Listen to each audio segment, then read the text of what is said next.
on April 15th, 1862. When she was 32 years old, Emily Dickinson sent her first of many letters to T.W. Higginson. Higginson was editor of Atlantic Monthly, a leading literary magazine of the time, and Higginson had earlier published an article offering advice to potential contributors to the magazine, contributors of poetry. So Emily Dickinson, who had been writing poetry quite a while at this point, thought she might venture 4 poems for publication, one of which was a famous poem, became a famous poem called Safe in Their Alabaster Chambers. And she begins her first letter to Higginson in such a lovely way. She ultimately wants him to give her advice on her writing, and hopefully publish some of her writing. She says, "Are you too deeply occupied to stay? Sorry. Are you too deeply occupied to say if my verse is alive? Are you too deeply occupied to say if my verse is alive?" And then she follows with her beautifully cryptic style. Her letters read like her poems. She's one of the few poets whose letters are actually worthy of her poetry. Indeed, her letters are often as good as her poetry. The same is true of John Keats. Uh, she says, "The mind is so near itself, it cannot see distinctly, and I have none to ask. Should you think it breathed, and had you the leisure to tell me, I should feel quick gratitude." So she's wondering if he will give her feedback. Well, he writes back to her, and we know that because she responds 10 days later with a much more intimate letter. He essentially asked her for more information about herself. Dickinson was notoriously reticent in giving out personal details, a very private person, a very cryptic person. You see that in her poetry. And she says in that second letter to him, "I had a terror since September. I could tell to none. So I sing as the boy does by the burying ground, because I am afraid. You inquire my books. For poets, I have Keats and Mr. and Miss Browning. For prose, Mr. Ruskin, Sir Thomas Browne, and the Revelations. I went to school, but in your manner of the phase, had no education." She went to Mount Holyoke Seminary for Girls, where she got an excellent education, in fact. But she did not complete her course there. She got homesick. "When a little girl, I had a friend who taught me immortality, but venturing too near himself, he never returned." And she says, "For companions, I have the sundown and a dog." She also says, "You speak of Mr. Whitman. I never read his book, but was told that he was disgraceful." But what I'm most interested in this particular lecture is the fourth letter that she writes Higginson. Let's see. She writes this letter to him on July of 1862. And it is here where she lays out one of her most gnomic and famous sentences, a sentence that I think allows us an illuminating entree into her verse. So that is what I'm going to focus on now. She says to him, just rather abruptly, with no context, "My business is circumference. My business is circumference." Now, what does that mean? Let's think about circumference for a little while. Circumference is a geometrical term. Obviously, it's the boundary of the circle. It's that simple.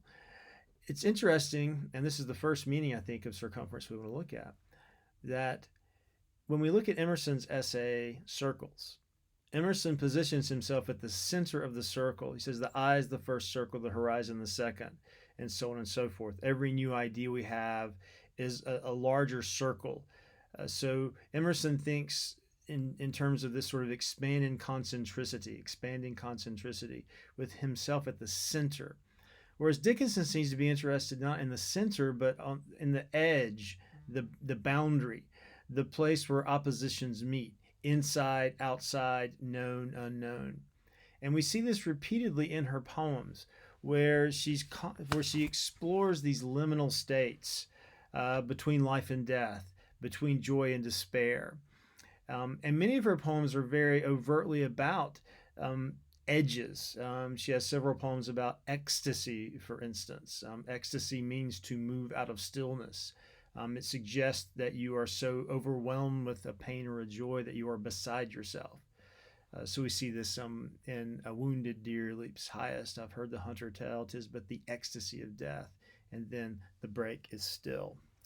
But there's a second meaning of circumference, I believe, for Dickinson, and that is the idea that her business is not only exploring edges and boundaries, but also circling, moving around and around a center, not standing still at the center like an Emerson might, but circling her subject matter.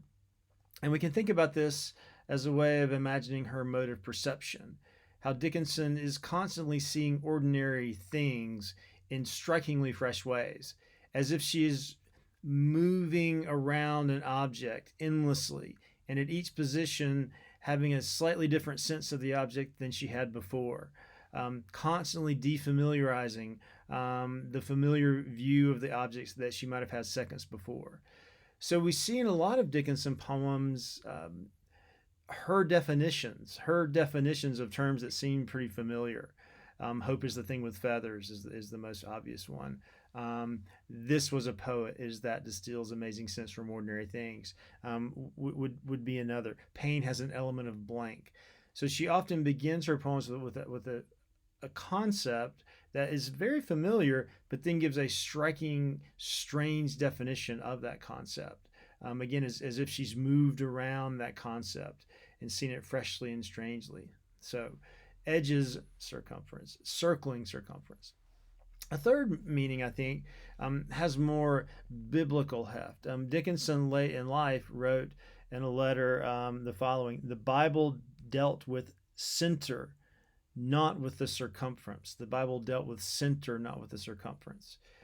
Now, what does she mean by that? Well, one way to think about it is this. If you read the book of Genesis, King James translation, when God creates the world, he separates the waters from the waters. He creates a vault or a firmament in which he places the earth at the center.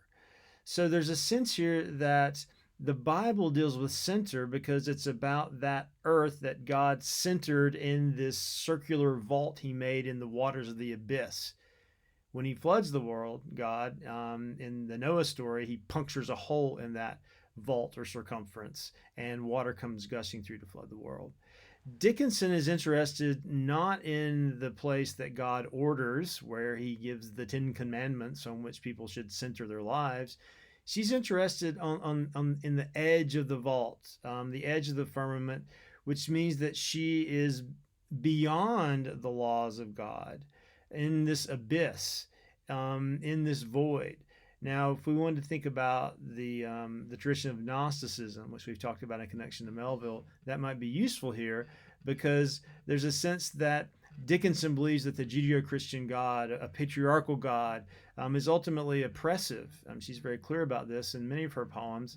In fact, the story goes that when she was at Holyoke Seminary, one of the teachers said, "Okay, everybody, stand up if you're a Christian." But she did not stand up. She remained seated. So she did not endorse the Judeo-Christian view. So there's this Gnostic sensibility that she wants to get outside of what God made, outside of his artifice, to something beyond, maybe a divine power beyond the God of the Judeo-Christian tradition. And we see this idea expressed very clearly in a late poem of Dickinson's, poem 853. She staked her feathers. I'm just going to read it. She staked her feathers, gained an arc, debated, rose again, this time beyond the estimate of envy or of men. And now among circumference, her steady boat be seen, at home among the billows, as the bow where she was born. So the she here, we can think of the she as a female poet, perhaps, a bird. She stakes her feathers. She leaps out to fly, falters, then gets her strength and flies high beyond the estimate of envy or of men, beyond the concepts that men use to level the approximations of men, the estimations of men. Um, Ultimately, these approximations of men are based on envy. They're efforts of the men to um, make women conform. So she's beyond the estimates of men, beyond the envy of men. And when she's beyond that, just as she might be beyond the vault or the firmament of God Himself, she's among circumference. It's like she's beyond the circle, beyond the circle of God, beyond the earth of God, among circumference. Her steady boat be seen, and now suddenly she's in a boat, in billows, ocean, a chaos, the deeps, and that is where the bow where she was born. So her origin is actually beyond the Judeo-Christian cosmology in a world of fecundity, billows, and waters and trees. So I think that's a third way to think about circumference for Dickinson.